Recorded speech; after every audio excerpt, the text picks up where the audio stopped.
ख़बर करी। नाज़रीन, ख़बर 4 टीवी में ख़बरुनि जो सिलसिलो जारी आहे। हींअर ब्रेकिंग न्यूज़ शामिल कयूं था।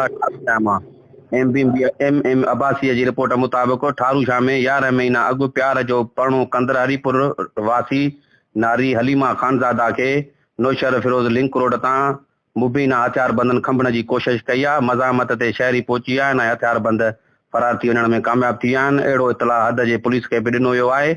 नारी हींअर पंहिंजे ॾेर सां गॾु एहतिजाज कयो आहे। वधीक तफ़सील वठूं था। ठारूशाह मां हींअर असां सां टेलीफोन लाइन ते मौजूदु आहे असांजो नुमाइंदो एम अब्बासी। जी अब्बासी साहब, छा वधीक तफ़सील आहिनि हिन ख़बर जा?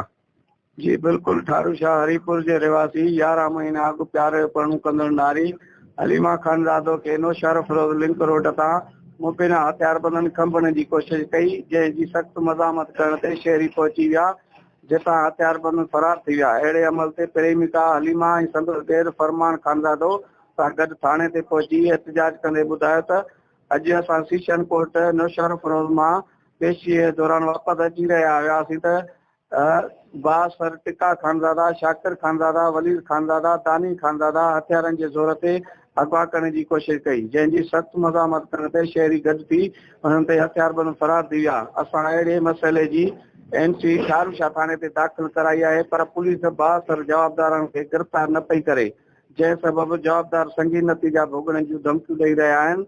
अदम तहफ़ुज़ जो शिकार आहियूं। हिननि आला अदलिया ऐं एसपी नौशहर फिरोज़ सां तहफ़ुज़ ऐं हमलावर जवाबदार गिरफ़्तार करण जी अपील कई आहे।